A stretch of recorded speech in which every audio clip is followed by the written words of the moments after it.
Okay, so I've been telling people for the longest time, like this season right here has to probably be the best Game of Thrones season so far. I've been saying this forever because which other season have we had? Um, oh my goodness, just so many high points. Like the end of the episodes being this impactful. Like I just cannot like wrap my mind. I read the book clearly, so I already know what's gonna happen. But honestly, watching it is just a completely different experience, and it's just amazing. But yeah, wow, that episode was just simply amazing. Just simply put. Um, however, I won't say it tops last week's episode just because I mean the moments are just totally different. Last week's was just the acting was just incredible. This episode, granted, had really good acting, but it cannot top Peter Dinklage's scene. All right, so before we get into the actual episode, let me just go ahead and load up the comment section really quick. Once I get this comment section loaded up, we're just gonna go right into the real meat of the episode. Actually, let's start right now while I'm loading up the comment section, actually, because there should be a fair bit of stuff to cover. But unlike my usual reviews, I'm going to try to keep this one under, like, I'm going to try to keep it around 40 minutes. We're going to see if we can do that. Probably won't happen, but, you know, might as well try for it, right? All right, so there we go. Got the comments loaded up. So the first scene is going to be Jaime. We already got fair warning that Jaime was mad during Tyrion's little outburst, his speech, whatever you want to call it. During Tyrion's when he ordered his trial by combat, Jaime was obviously very, very perturbed. This dude just, I mean, he wanted to genuinely save Tyrion. He genuinely cares about his brother. So you can only imagine when his brother, you know, pretty much threw away his life, because that's what Tyrion basically did by ordering the trial by combat, because there was no logical choice, you have to realize, of anyone who could fight for Tyrion. There was no logical choice. There was no best case scenario, if you want to call it that. The only possible people who could have fought for him. Wait, let me do something real quick. I gotta delete. I think I made 2 events for the Game of Thrones episode. Anyways, the only people who could have, well, the only people, period, who could have fought for him were Jaime and Bronn, and neither of them could logically fight for him. Jaime, because of the fact that his hand situation, he couldn't fight anyone. And think about it, Jaime already knew that it was the Mountain. Honestly, even Jaime at full strength, and I'm being perfectly honest here, I'm being perfectly 100% real with you guys here, Jaime at full strength could not beat the Mountain. Period. Because the thing with the Mountain is, by the way, I found out from a couple different sources, the guy that they actually recasted the Mountain, because we saw him back in season 1, I believe, and it was a totally different actor. They recasted him, so his new actor is the, I believe, 3rd strongest man in the world. Like, for real, this guy's literally the 3rd strongest man in the world. So I found that really interesting. But back on topic, the thing with the Mountain is he is strong to a different extent than you could possibly imagine. Meaning, he is strong to the point where if he swings at you and you block it, you break your arm. If he swings at you and you parry, you have a shield, you block it with the shield, he chops off your arm. This is how strong the Mountain is. This is literally next level strength. He is the top tier of the Game of Thrones verse. He sets the stage for the top tier. He is that next level. If you're talking about sword fighting, he is literally top of the table as far as that's concerned. That's something you got to know about the Mountain, and why it was literally impossible for Jaime to fight him whether or not he had his hand. And this is why you guys should be worried for Oberyn.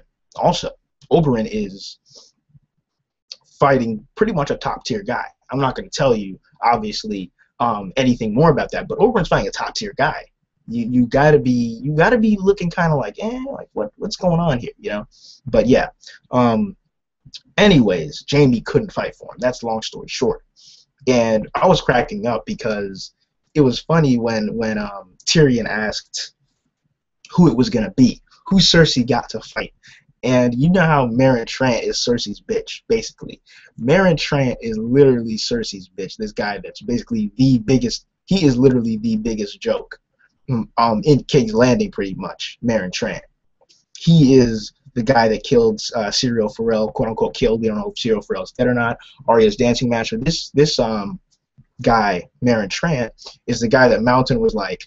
Meryn Trant, like Mountain, not Mountain.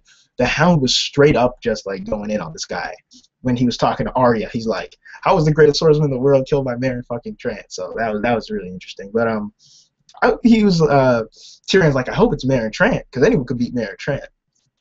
But then Jaime's like, "Nah, it's the Mountain." And that was the scene where I was just like, "Oh no, it's the Mountain." So then we get the scene, I believe, where Cersei goes to meet the Mountain.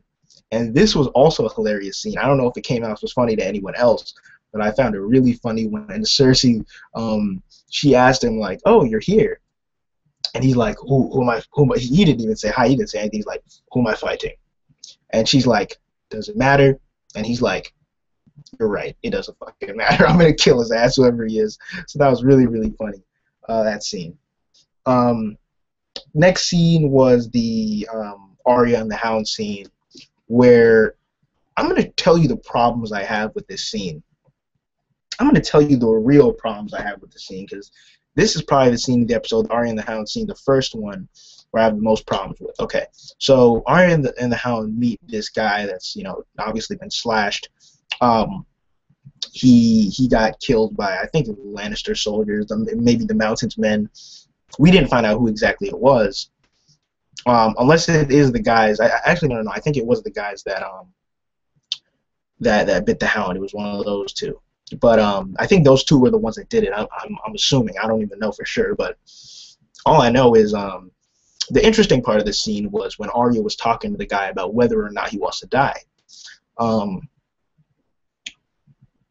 So the guy was cut, obviously, a fatal wound in his stomach. He knew he was going to die, so he was just suffering at that point. So they wanted to put him out of his misery.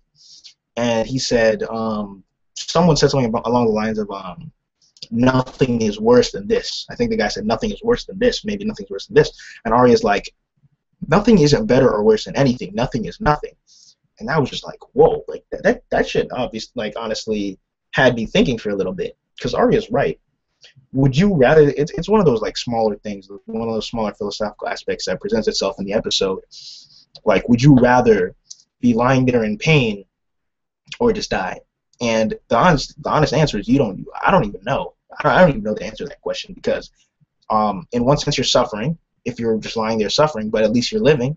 While you don't, like, you literally are not conscious of anything when you're dead. So I mean, it was a little interesting. But the real problem I have with the scene is what happened after that, with the Hound getting bit by this motherfucker.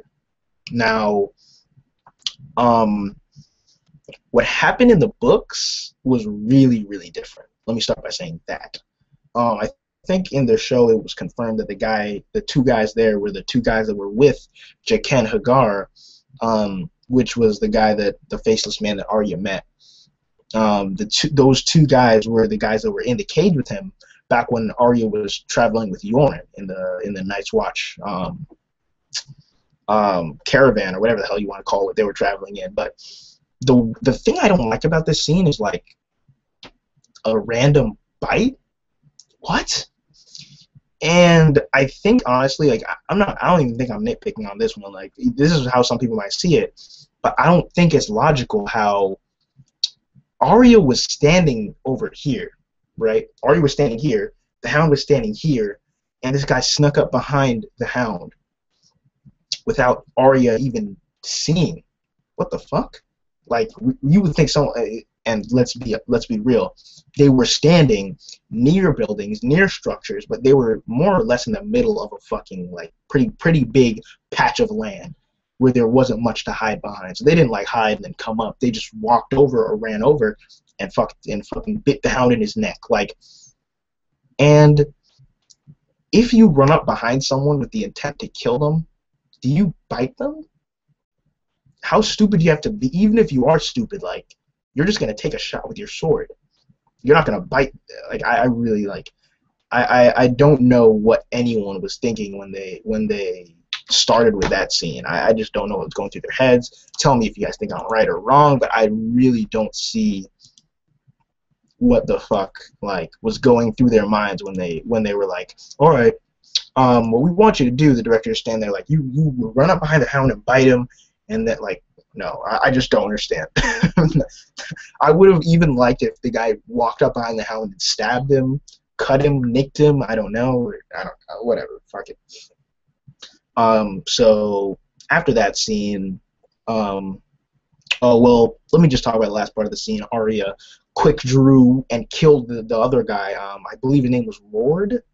I don't know, I didn't hear exactly what he said his name was, something like Ward, but Arya just quick drew and just killed him in like a split second. So that was pretty interesting. Arya, you can see that right now she is well on her path to becoming this sort of killer. Quite basically, she's on her path to becoming a killer, but we're not really getting too much more on that yet. So that's all we're going to talk about that scene for now. Now that I look at it, actually, there really wasn't. If you really look at it, there really wasn't too much that went on this episode. So we should be able to make this one shorter. But anyways, next we got the Night's Watch scene. Give me a second.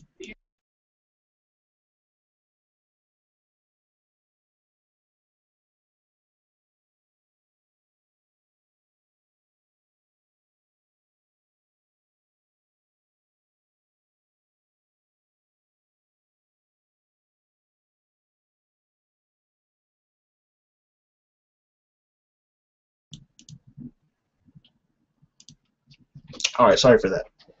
Okay, so we got now the scene with the Night's Watch. Now this was a pretty interesting scene. I did enjoy it. So basically what happened first, we have, is it Sir Alistair? I think it is Sir Alistair Thorne, who's just being the biggest dick he could possibly be right now. He's on the wall. He's basically commanding Jon. You know, he just obviously has it out for Jon. He has it out for the guy. First he tells him to lock away Ghost. A lot of Ghost stuff. That was whatever. I mean, I can honestly see where he's at least going with that. Maybe, if you maybe want to justify that one, you know, having a beast runner. No one else is allowed to keep pets or anything like that. So put Ghost somewhere where he's away from everyone else. Fine. Whatever. We're letting Alistair Thorne slide on this one. But then Jon was trying to tell them in their council meeting to seal the tunnel. And you can tell that this Alistair Thorne guy has every single member of the council meeting under his thumb. Like, under his thumb. And Jon is obviously more qualified, obviously knows more what's going on, but he still won't budge. He still will not,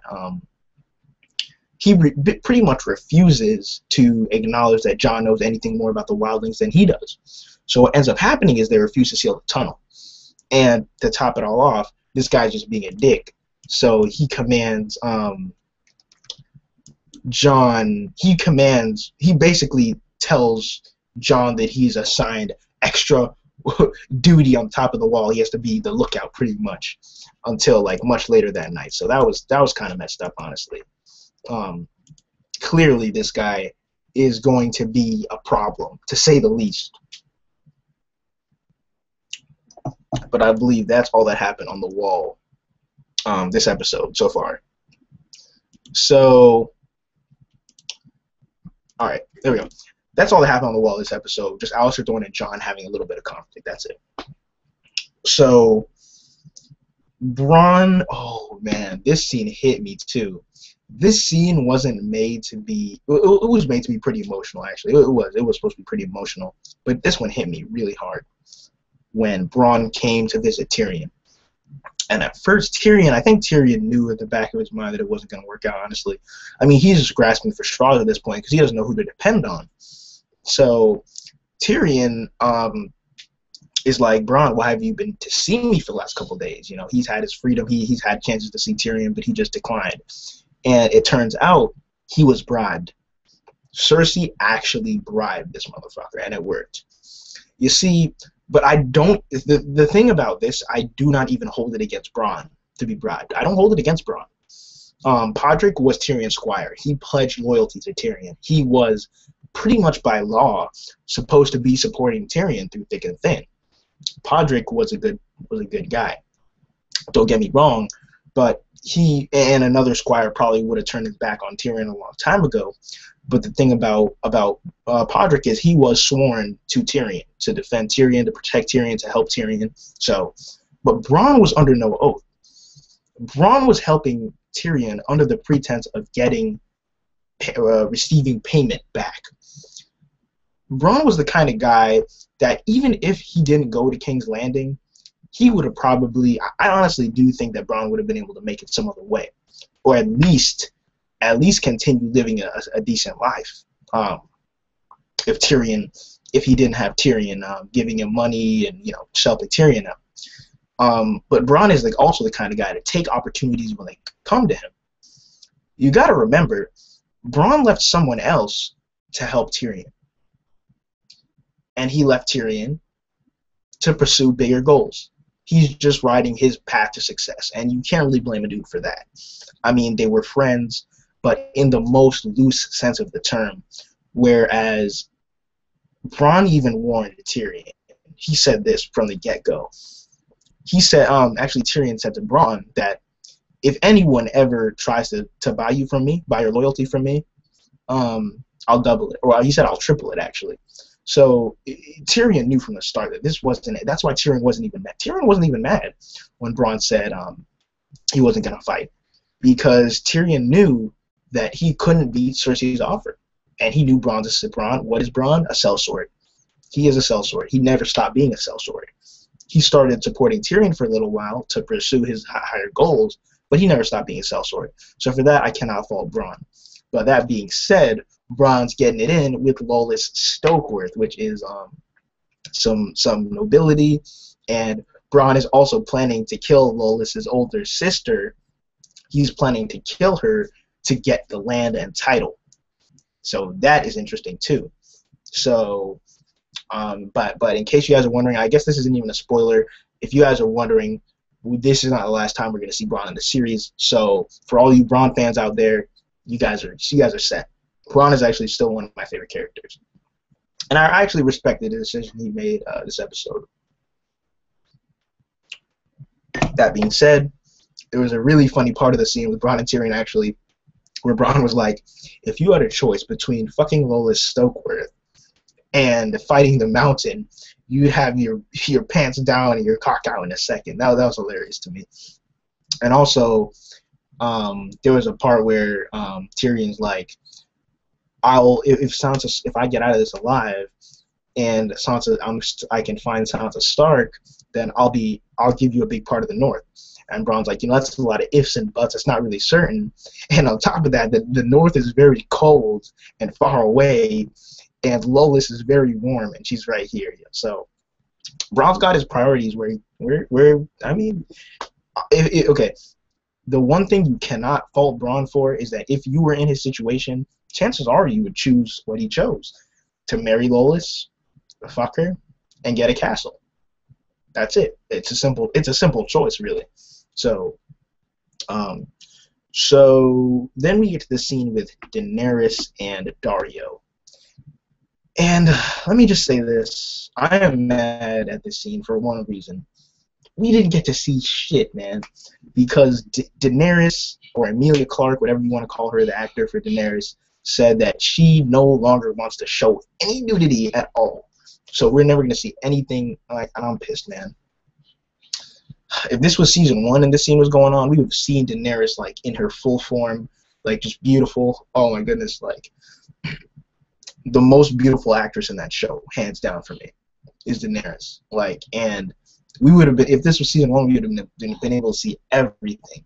But since it's season 4 and she doesn't want to show anything anymore, now we just get to see Daario's ass and thighs and legs, and I was about to cry. I was about to cry in that scene because I knew I read the book, so I already knew what was gonna happen in that scene. I already knew. And in the books, they describe it really. Oh my goodness, the description even just blew me away. But yeah, that's what we get. We get Dario's ass. That's all we get, folks. Anyways, but Daenerys again, just showing how irresponsible she is, just showing how much of a bad leader she is. When she sleeps with one of her subordinates, not even one of her like true subordinates, she sleeps with a sellsword that's literally only working for her under contract. Are you serious? Are you fucking kidding me? Of course she can do whatever she wants because she's the queen, but are you fucking serious? Are you gonna sleep with a guy who's serving you under contract? Jesus Christ. Anyways, and then what makes matters worse, or what makes her leading look even worse, is the fact that after that, the whole Jorah thing, where she immediately, as soon as Jorah gave her the slightest bit of reasoning the other way, she changed her mind. She's changed her mind immediately. Like what she should have done in the first place, like any good leader would have done, sit down in your council meeting with Barristan, Jorah, Daario. Sit down with these three. Talk to them all at once and see what sounded like the best option. Don't make one choice and then fucking change it and then revert. Like, no. Just do what you're gonna do and fucking stick to it. Please, Daenerys, please, for once in your life. Isn't the first time she did that, of course. She's been doing this for a while.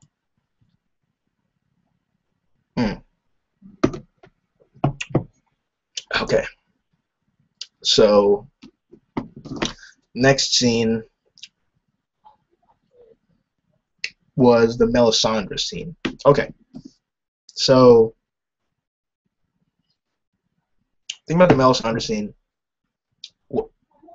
I didn't get too much from it, but that's honestly my fault. Hold on, give me 1 second. I'm gonna change one of the settings on this really fast.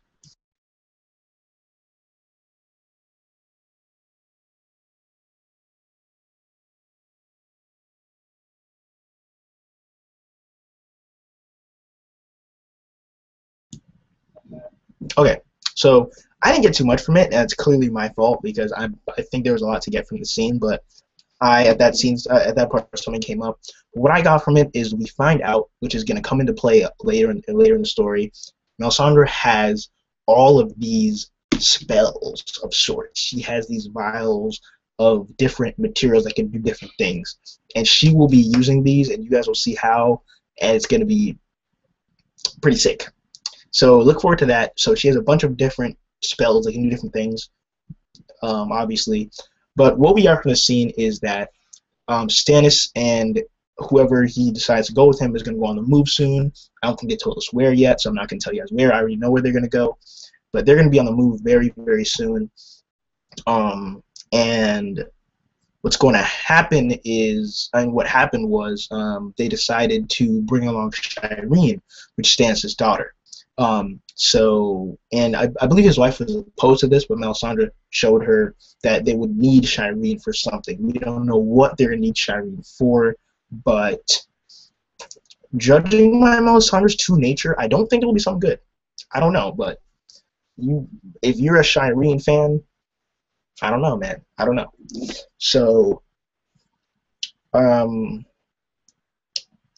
yeah, one more thing about the Daenerys scene. Jorah's quote was very, very nice, by the way.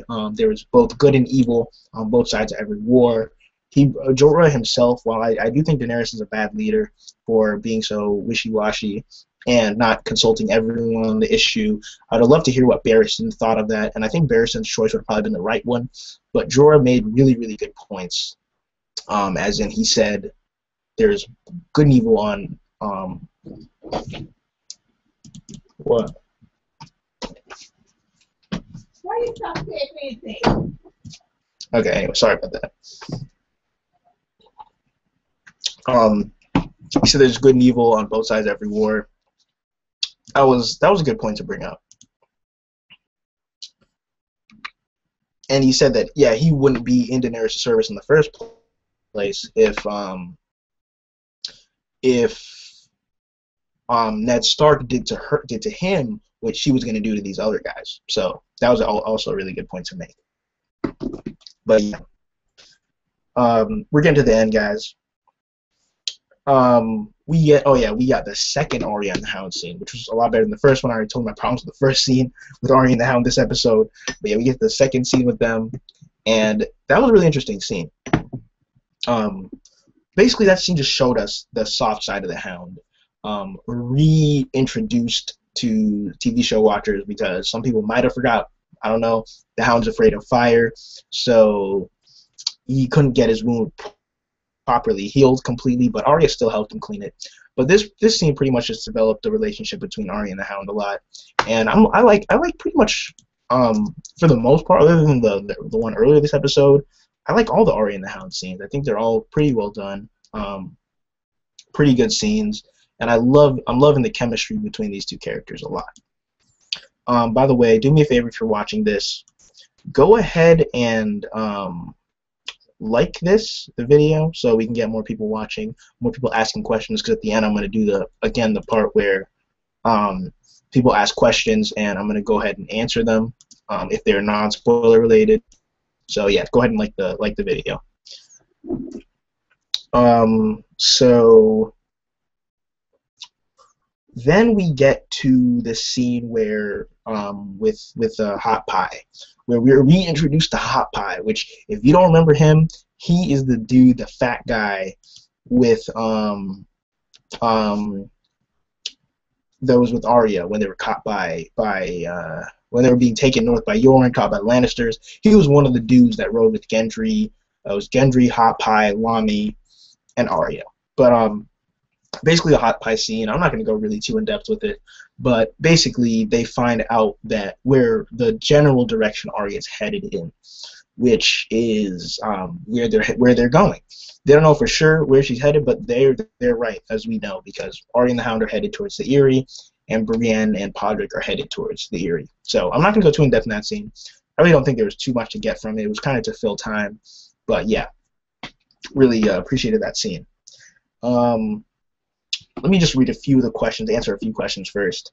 Are you a Daenerys hater? Because I saw this one. I just want to clear this up. I don't hate Daenerys. I think she is what she should be for a character. I mean, I know this, and I keep this in mind all the time. Daenerys is a really, really young girl, lived a very, very sheltered life on the run her whole life, and is taken basically a sex slave by Khal Drogo, grows accustomed to that life, but she's immediately erected to be a ruler. And she, keep in mind, she has known very few good people her entire life. She hasn't really seen anyone lead her entire life. Her father is pretty much the token bad ruler in the Game of Thrones universe. So I really don't fault her for making some bad choices. I really don't. But I really do. I'm one of the people who actually likes Daenerys, but I'm really critical of her choices. I really don't agree with a lot of her choices at this point. But I do expect for her to improve the story and get better at ruling. So that's my stance on Daenerys. I don't hate her, but I think she could be a lot better ruler. I think she's really bad at ruling right now, but I'm hoping that she grows and improves at that. And I just really hope she does improve. So then we get to the Oberyn scene. This scene was really, really interesting, actually. The Oberyn scene is the scene where Oberyn initially goes and introduces himself to Tyrion, and basically he saw through Cersei. He saw through Cersei's lie when she was like, "Oh, my daughter, I miss my daughter, please." Like she just wanted to get on Oberyn's good side. And I liked Oberyn's quote. He said that, "I've never seen a Lannister who shares my passion for killing Lannisters this much," which was that was a hilarious scene, honestly. Very, very funny scene overall. Sorry. Yeah, that was a very, very funny, not a funny scene, not bad, a funny line. That line was a very funny line, and very, very, very interesting. So basically what we got out of this is, it was a really well done scene. I love the acting, but basically what we got out of this, long story short, Oberyn is going to be fighting for Tyrion because he wants to kill the Mountain. Like Oberyn said, everyone he wants to kill is in King's Landing right now. Tyrion's like, "If you want justice, you come to the wrong place." Oberyn's like, "Nah, man, I've come to the right place. Everyone I want to kill is here. I'm going to get my revenge. I'm going to do what I was born to do. So another part of this episode was we got a little bit. I didn't think they would add this part actually. We got a little bit of the backstory of Tyrion. How when he was a baby, he was literally the talk of the town. Everyone was like, "Oh, this baby, Tywin Lannister's son, is just he's a monster. Got a red eye, a tail, like the devil's tail. The genitals of both a girl and a guy." And we did hear about this part in the book where Cersei literally, when Tyrion was a baby, she used to torture him, literally. She used to, the one thing we hear, she used to take his cock pretty much and just just torture the shit out of this baby. Really fucked up. So you can see honestly from this point, Cersei's been fucked up from a bait from when she was little. She's been fucked up. But yeah, it's really it's really just messed up what they used to do with Tyrion when he was a kid. And you could tell that Tyrion wasn't too happy about hearing this. He really wasn't happy to hear this. But the scene worked out in the end. And Oberyn's fighting now for Tyrion. Alright, now we get to the last scene of the episode. This is going to be the final scene, and this is where everything went down. And there is a lot to go over here. Alright.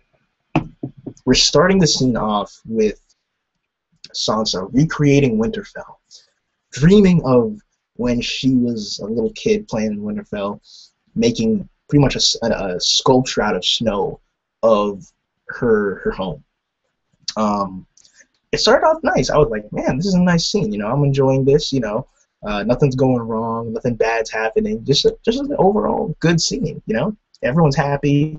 Sansa's building her Winterfell fucking castle, whatever. Hey, do what you gotta do. Robin Arryn comes out, and I'm just like, damn, this kid is messed up. I already know in my head something's gonna go wrong here. Every scene with Robin Arryn is just something's gonna go wrong, or something's gonna be just weird and fucked up.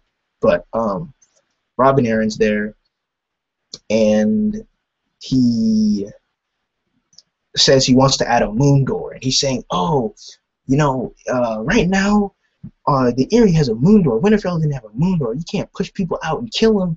Make them fly. This kid is like talking about death like it's a game, and he's like, when I'm king of the Eyrie, I'll make anyone I don't like, anyone who does anything wrong to me, I'll make them fly. And Sansa is just like, I'm surprised Sansa wasn't disturbed. I was disturbed as hell. I'm like, damn, this kid is gonna be like a fucked up king. Like, goddamn. But she was just fine. She was absolutely fine with this somehow. But yeah, he's like, I want to add a moon door, and he accidentally breaks the tower. And Sansa just said, you messed it up. And he's like, no, I didn't mess it up. I didn't mess it up. Honestly, I think that was a really stupid thing to get into an argument over. But they're both kids, so whatever. They're both just really, really small kids.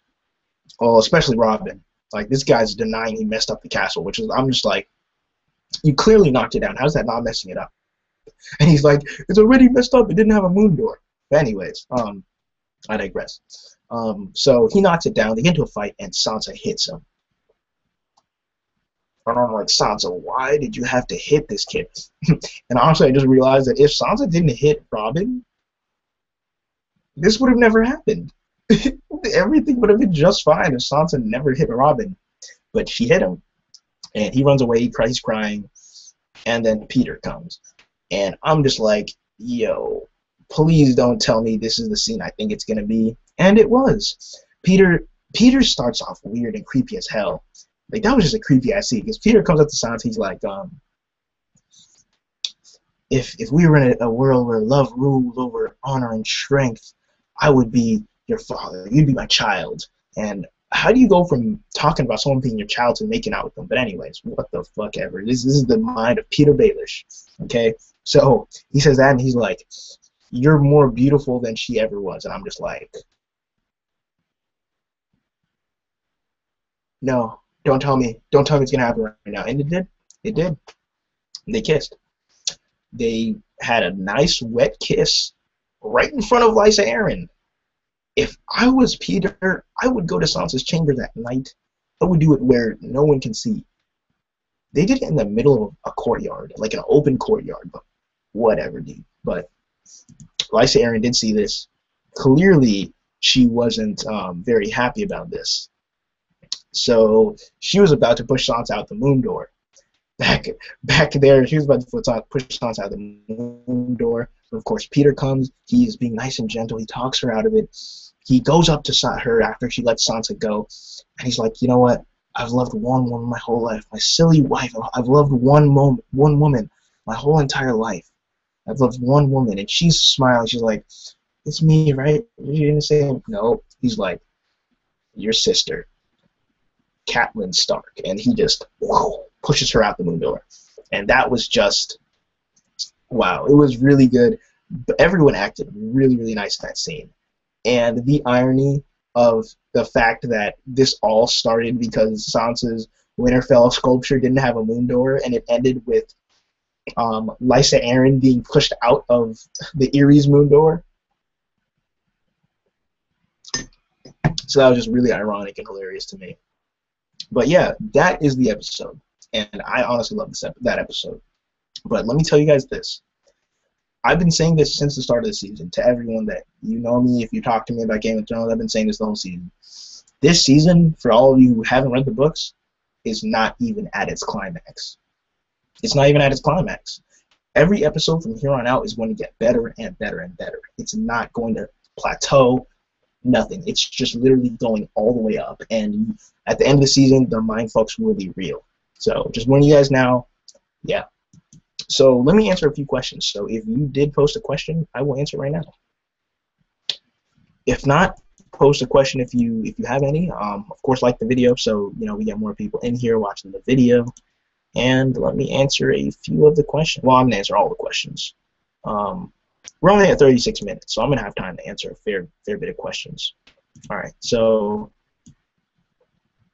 let me go all the way down. Book Reader said George said in an interview that Jaime, with both hands, is the greatest swordsman still alive. So I believe Jaime could have taken the mountain.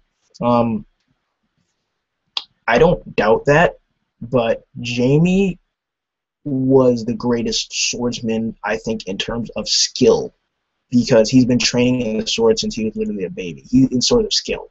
But the thing about the mountain is, even if you're more skilled than him, I think it's been made a point many times that even if you're more skilled than the mountain, like I said, if he hits you in any way, meaning if he hits you and makes any contact with your body, you're dead.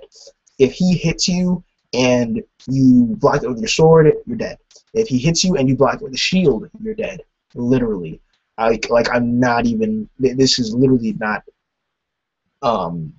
just me saying this, it's true. This guy is literally that strong.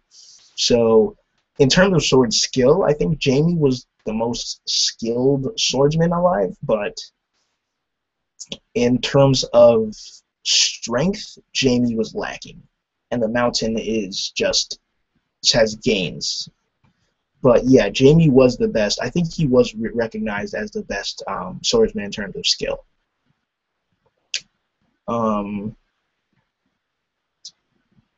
You're totally right about the Hound and Arya fight scene, but I ignored it due to the interesting foreshadowing in the scene. And the man is Rorge. Okay, there we go, Rorge. The man that bit the Hound is named, well, Biter. Oh! I actually remember. Yeah, I do remember this. Never mind. The gripes I had with that, the fact that he bit the Hound was not a problem. I remember Biter now. I remember Rorge and Biter now. That was one of the things I actually forgot from the books.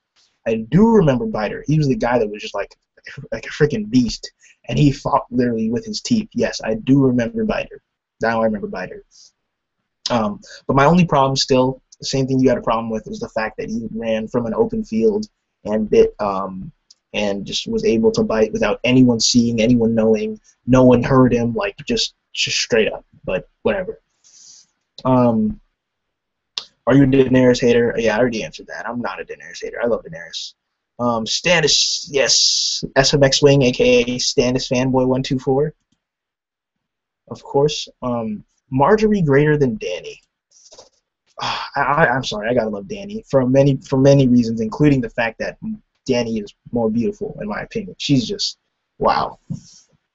But Marjorie's I like Marjorie a lot. I do like Marjorie a lot. One of my favorite female characters. Has the best part of the season already passed, or has it yet? Is it yet to come? I already answered that one. The best part of this season is still yet the best parts, plural. There are going to be many, many, many more like amazing parts of this season, and they're all yet to come. So look forward to all of them. Pretty sure Jamie would beat the Mountain in a fight, though. I mean, I'll say this. Fine. I guess I take it back. Maybe Jamie wouldn't have. Maybe the Mountain wouldn't have like slaughtered Jamie, but I guess Jamie could have won. I don't know. I mean, this is hypothetical, but I guess he could. I guess Jamie could have taken it. I guess he could have taken it. I don't know. But I believe that's all the questions we got for this week. Maybe one more question. Let me check. Okay, there we go. We got one more. More beautiful? Nah, come on, man. If you don't think Daenerys, I don't know, man. I just think Daenerys is more beautiful in every way. Her body's better. I think Marjorie could use a few upgrades in the body department. Her face, like I just think Daenerys is better, man. I just think she's better. But yeah, I think that's all the questions we got for this week. If that's true, I'm gonna wait about 10 or 20 more seconds, see if that's everything we got. If it is, then we're just gonna go ahead and end it off for now.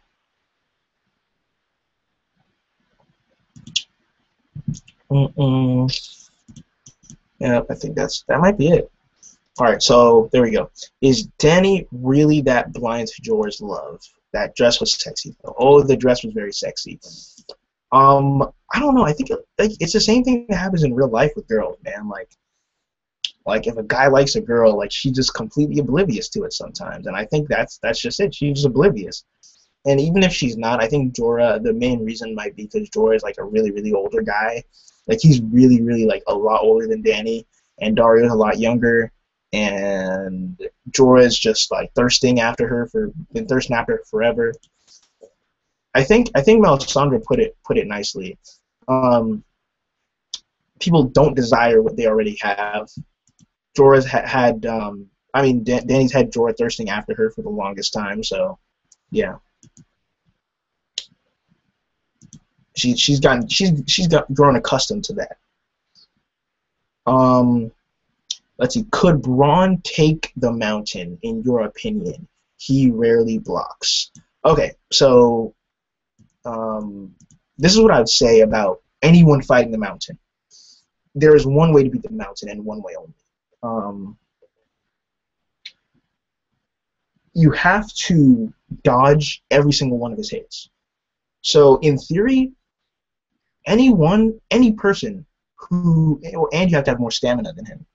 So anyone who can outrun the Mountain, dodge the Mountain, and if you can dodge, because it takes a lot more energy to dodge than it does to swing your sword, as far as I imagine. To dodge, you have to move your whole body. To swing the sword, you have to just move your arms. So if you could dodge him for longer than he can swing his sword at you for, and he gets tired and can no longer move or no longer swing a sword, you can win. So in that sense, Jamie could, if he could dodge that many times. Bronn could, but again, as Ron said, one single mistake, one single misstep. If you let Mountain Sword touch any part of you, including your sword, including your shield, you're dead. It's over. That's all it takes. He just needs to hit you with like a little part of his sword, and that's it. So it's certainly up for. Okay, I know you like Marjorie, but you don't like Marjorie. You can't. She's exciting. She's not as dull as Dany, anyways. I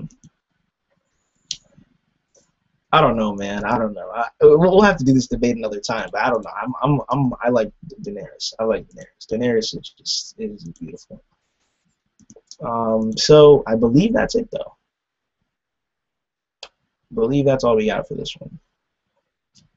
Oh, the Mountain versus Drogo without armor. Okay, so the way I look at this, I think any Dothraki.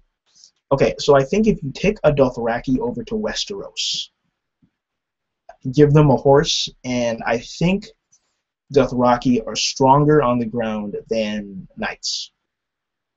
So I think that Drogo might have been able to win, but Drogo's main flaw was of how arrogant he was and how prideful he was, and the fact that he liked to toy with his opponents. But I think if Drogo took the fight seriously, he could beat the Mountain. If Drogo would take the fight completely seriously, the Mountain would not have been able to beat Drogo. That's what I think. All right, I think that's it though. Because if you remember the Dothraki fighting style, they take pride in their speed. They don't wear armor; they take pride in their speed. So he could potentially beat the Mountain. All right, guys. I think that's it. If you have any more questions, just post it in the comment section. I will answer it. Obviously not in a video, but I will write back to you.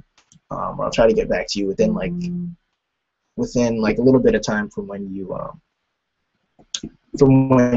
asked the question. So yeah, that's it, guys. Talk to you guys later. Hope you guys know the reviews on Palantir. Of course, like the video so more people can see it, comment, and subscribe. And that's it for now. I'll see you guys later. Peace.